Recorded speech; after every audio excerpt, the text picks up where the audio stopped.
जय माता दी दोस्तों, कैसे हो आप सब। आशा करती हूँ आप सब बहुत अच्छे होंगे और अपने अपने घरों में कुशल मंगल होंगे। तो दोस्तों, आज की इस वीडियो में मैं आपको बताने वाली हूँ कि पूजा के समय ये संकेत आपको बताते हैं कि आपके अंदर कौन से देवता की शक्ति जागृत हुई है। ठीक है दोस्तों, तो कई लोग जो ऐसे होते हैं जो पूजा पाठ करते हैं, जो भी उनके इष्ट देव होते हैं, जैसे या तो बाबा भोलेनाथ हो गए, माता काली हो गई, या फिर कोई भी अन्य देवता, जब वो पूजा पाठ करने बैठते हैं तो काफ़ी टाइम उन्हें पूजा पाठ करते करते हो जाता है। सुबह शाम वो नियम से पूजा पाठ करते हैं, लेकिन फिर भी उनके घर में सुख शांति नहीं रहती। लड़ाई झगड़े दिन पर दिन बढ़ते जाते हैं, उनका कोई काम नहीं बनता, उनकी कोई मनोकामना पूरी नहीं होती।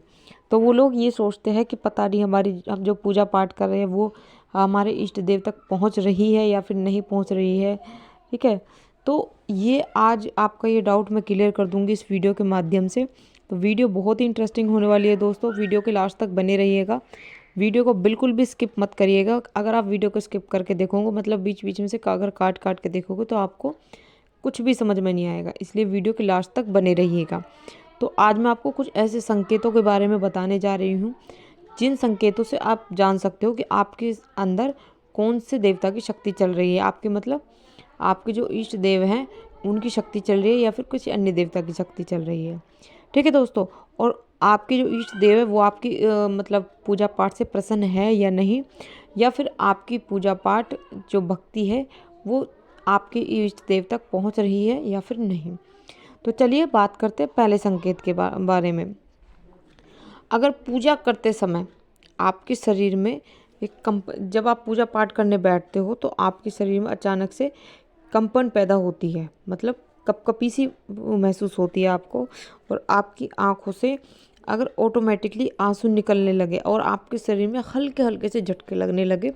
ठीक है, जैसे आपका शरीर आगे पीछे हो रहा है या फिर आपका शरीर एकदम सुन्न अवस्था में चला जाता है। ठीक है, तो पूजा के समय, और एक एक बात और दोस्तों, अगर पूजा करते समय अगर आपको मतलब आपका मन पसंद है, आपको पूजा करने में आनंद आ रहा है, और आपके आसपास अगर आपको कोई मतलब भीनी भीनी सी खुशबू आने लगे, आपको ऐसा महसूस हो कि आपका जो वातावरण है वो सुगंधित हो रहा है, अगर आपको ऐसा महसूस हो रहा है, तो आप तुरंत समझ जाना कि आपके साथ आपके शरीर में आपके जो इष्ट देव हैं उनकी शक्ति जागृत हो चुकी है। ठीक है दोस्तों, ये सबसे बड़ा पहला संकेत है। ठीक है, अगर आपके साथ ऐसा होता है, अगर आपको ये संकेत दिखता है, तो तुरंत समझ जाना कि आपके इष्ट देव की शक्ति आपके शरीर में जागृत हो चुकी है।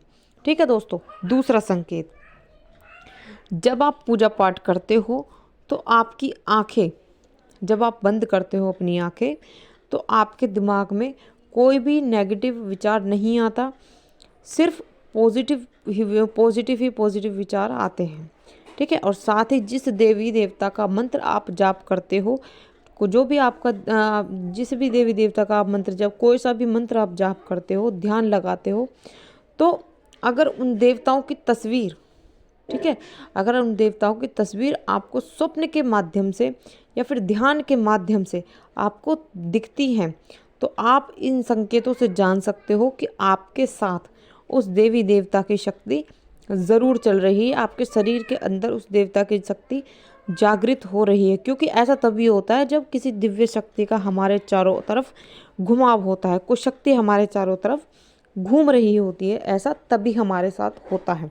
तो ये भी एक बहुत बड़ा संकेत है दोस्तों, जिससे आप जान सकते हो कि आपके इष्ट देव की शक्ति आपके अंदर जागृत हो चुकी है और उनकी जो दिव्य शक्ति है वो हमारे चारों तरफ मौजूद है। ठीक है दोस्तों, तीसरा संकेत, जब आप पूजा पाठ करने बैठते हो तो आपके पूजा के दीपक में फूल बनने शुरू हो जाते हैं। ठीक है, आपके पूजा के दीपक में फूल बनने शुरू हो जाते हैं, और जब आपकी पूजा पाठ आपके इष्ट देव तक पहुंचने लगती है तो आपके पूजा के दीपक में फूल बनता है। ठीक है, फूल बनना आपके दीपक में शुरू हो जाता है, और कई बार उस फूल की पंखुड़ियाँ 3 भी होंगी, कई बार 5 भी हो सकती है, कई बार 7 भी हो सकती है, या फिर उससे ज़्यादा भी हो सकती है। तो इससे भी आप जान सकते हो, ये भी एक बहुत बड़ा संकेत है कि आपकी पूजा का फल आपको मिल रहा है, आपकी जो पूजा पाठ है वो आपके सीधे इष्ट देव तक पहुंच रही है, और आपके जो इष्ट देव की शक्ति है वो आपके अंदर जागृत हो चुकी है। ठीक है दोस्तों, ये हो गए तीसरा संकेत। ठीक है, अब बात करते हैं चौथे संकेत के बारे में। ठीक है, जब आप पूजा का दीपक जलाते हो, जब आप पूजा का दीपक जलाते हो तो उस दीपक की जो लो होती है वो सीधी मतलब ऊपर की तरफ जाती है, या तो वो ऊपर की तरफ जाएगी या फिर आपके घर के मंदिर में जो भी मतलब जिस भी दिशा में आपने अपने इष्ट देव की मूर्ति रखी है या फिर तस्वीर रखी है, या फिर उनकी तरफ वो मुड़ जाएगी। ठीक है, उनकी तरफ उनका घुमाव हो जाएगा। ये तो या तो वो सीधी जाएगी, ऊपर जाएगी सीधी। ठीक है, नॉर्मल नहीं रहेगी, जैसे नॉर्मल दीपक जलता है उस तरीके से नहीं रहेगी, या तो वो सीधी जाएगी या फिर आपकी जो इष्ट देव की तस्वीर या मूर्ति है उसकी तरफ वो घूम जाएगी, उसकी तरफ मतलब जाएगी वो। ठीक है, तो अगर आपके पूजा की दीपक की जो लो है वो भी बिल्कुल इसी तरीके से जा रही है, तो आप तुरंत समझ जाना कि आपके जो इष्ट देव हैं, ठीक है, उनकी शक्ति आपके शरीर में जागृत हो चुकी है। और कई बार ऐसा होता है जो आपका मतलब पूजा का दीपक होता है उसमें आपको अलग अलग आकृति भी बनती हुई दिखती है। जैसे कई बार वो फूल बनता हुआ दिखता है, त्रिशूल बनता हुआ दिखता है, कभी कभी आंखें बनी हुई दिखती है उसमें। ठीक है, तो ये भी एक बहुत बड़े संकेत होते हैं दोस्तों। मैंने आपको 4 संकेत बताए हैं। अगर आपकी पूजा में आपको इन 4 में से 1 या 2 संकेत भी दिखे, ठीक है, तो आप तुरंत समझ जाना कि आपके इष्ट देव की शक्ति आपके अंदर जागृत हो चुकी है। आपके इष्ट देव की जो दिव्य शक्ति है वो आपके अंदर जागृत हो चुकी है, उनकी कृपा आप पर हो चुकी है और उनकी दिव्य शक्ति हमेशा आपके साथ चल रही है। ठीक है, तो इन संकेतों से आप ये बात जान सकते हैं। तो ये थी दोस्तों एक छोटी सी जानकारी जो मैंने इस वीडियो के माध्यम से आपको बताई है। आशा करती हूँ जानकारी ज़रूर पसंद आई होगी। जानकारी अगर पसंद आए तो चैनल को लाइक, शेयर और सब्सक्राइब ज़रूर करना। मैं मिलती हूँ ऐसी ही एक नई जानकारी के साथ, तब तक के लिए जय माता दी।